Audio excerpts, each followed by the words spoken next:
So, this is a follow-up to a video I did about difficult people and sort of how to think about the deeper thing that's going on when you're having an issue with someone who's difficult, and also a tool that I is based on the principle Start with Heart from the book Crucial Conversations, and how I adapted it to use with my clients and you can get access to. So I'm Dr. Deborah Lukovich, and I'm a depth psychology coach and an author and host of Dose of Depth podcast. So, and if you like these videos, I sure would love if you subscribe and follow and leave comments and like and all of that sort of thing. So, all right. This video is about what I called a special group of people, difficult people that refer to themselves as MAGA. Let's just talk about it. So, there is a reckoning going on. You can sense it. There's a lot of dismantling, there's a lot of division, and the reckoning isn't really what you think it's about. It really is about sort of expanding consciousness. And so, in the last video, I talked a little bit about what I want to say is the difference between, MAGA and people who identify as MAGA and us or me, you, me, if we don't really identify as that, really is only consciousness of our own capacity to be like that. As soon as you think, oh, I would never do that, you are susceptible to being swept up in something that you once thought you'd never be swept up in. So, really, humility is important here. So, there is a lot of unconsciousness on the part of people in MAGA about the deeper root of their dissatisfaction. And when there's an inability to sort of turn inward and deal with the wounds that we all have and become more conscious, we just sit in victim consciousness and we judge others. And you know that saying, especially in religious circles, those who are most judgmental of others are usually guilty of doing the same thing that they're judging others for. So that's an example of that. So the first thing is to have humility that you're not all that. And so we are being called, people who have a kind of conscious awareness of their own capacity, their shadow, we're being called to go even deeper. So, part of what I want to do here is just change your perspective on how you view. Now, if you're in a situation where you're actually in danger, this video isn't necessarily for you because your number one goal is to be safe. And there are people who are in danger from this movement. So, and actually, I also want to refer you to a really awesome podcaster. His name is Rich Logis, and his podcast, which is part of Midas Touch, is Leaving MAGA. And he was an all-out, very passionate MAGA person. And he does amazing interviews of people who were swept up in it and then eventually detached. And it's a difficult process. And his interviews are really thoughtful. And so these people are gaining self-awareness about why they got swept up in something that didn't turn out to be what they really thought it was, and how the process of, detaching from that is about self-exploration. So again, humility here. And so I want to shift your perspective. That's one way I want to shift it. And then I want to focus on your reactions. Because I don't know about you, it's hard for me to run into somebody who's very belligerent out there. And I'm a big talker, but to actually be there and be triggered unexpectedly, and then I don't know what to say. Do I enable this behavior? Do I walk away? Do I need a boundary? Like, it's difficult. This really is testing for us. So now I want to help you explore your reactions. And so being triggered and having an emotional reaction is actually an invitation. And it's an invitation to understand yourself at a deeper level and disarm and dissipate that emotion that has to do with something very old, so that then your executive part of your brain can see the situation clearly and think clearly about how to be more effective. Because if we're just reacting emotionally, we're not actually accomplishing anything. We're not getting them to see what they couldn't see before. And so then what's the point? And in the end, it doesn't really make you feel better anyway. So depending on where you are with your own wounds, here is how I recommend dealing with somebody who's mega, whether it's a family member or just out someplace. If you can pause and do the opposite of what you want to do, you're halfway there. So many people want to defend their views.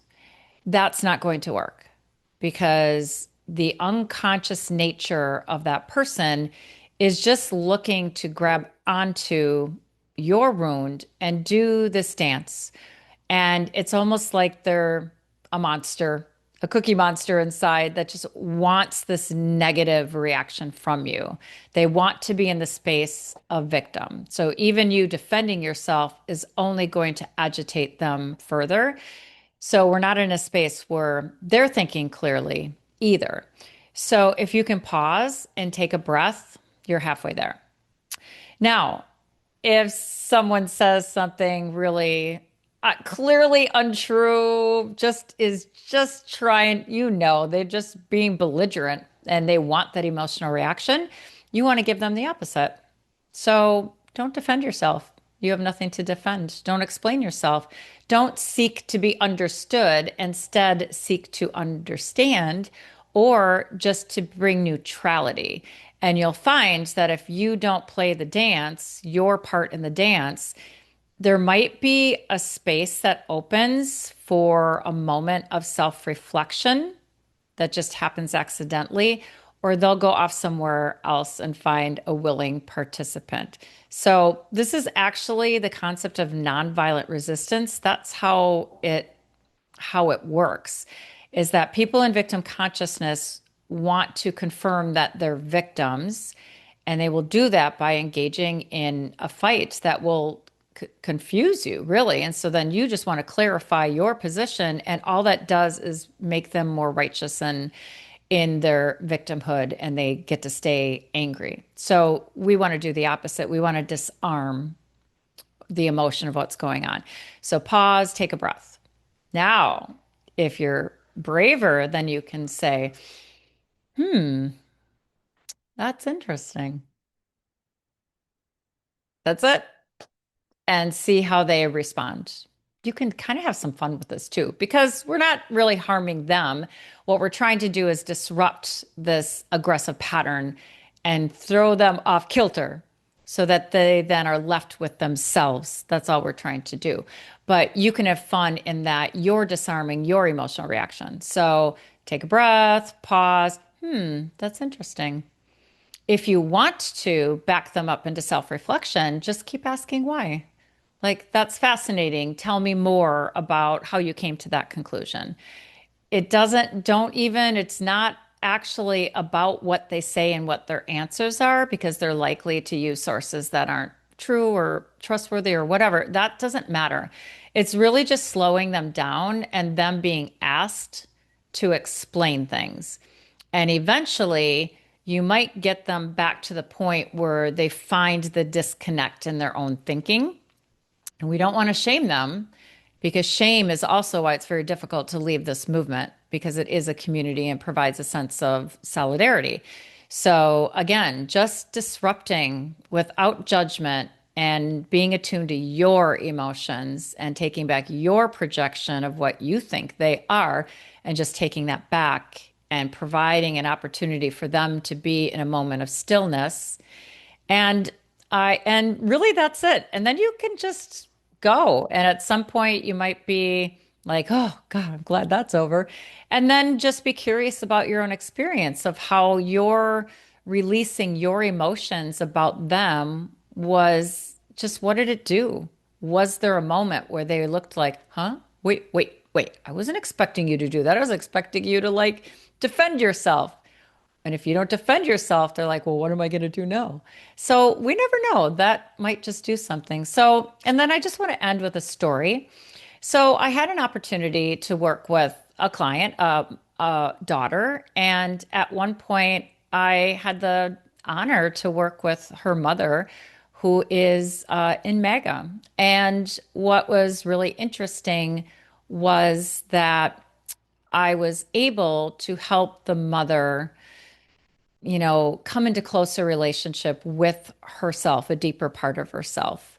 And it was something really simple through whatever, talking about her experiences in childhood and her own relationship with her mother, where, I basically said, you don't need permission to do what you want to do. And for some reason, that was like really striking to her. She hadn't realized that. And she discovered that like she's worthy. So a lot of times it's like the sense of I'm worthy because I breathe. I don't need to do anything.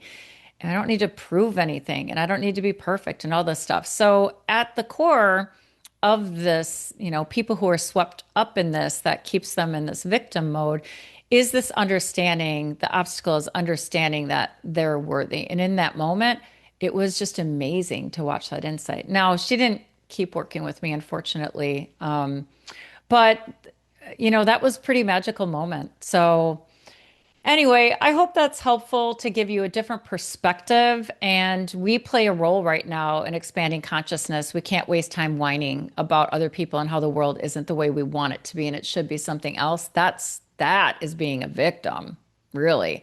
So something new is waiting to be birthed out of the chaos of the systems that used to work, that have become corrupt, that need to go away. So we're the heroes. And I hope that I've given you a different way to think about this group of people that's really a symbol that is, putting is a mirror to us. What's our responsibility in this mess, not just complaining about what other people are doing. So, anyway, I hope you enjoyed that and you like and subscribe and follow. And maybe you even want to be a member, a financial member of my podcast to help me out, $5 a month. And I'll include the link and take care.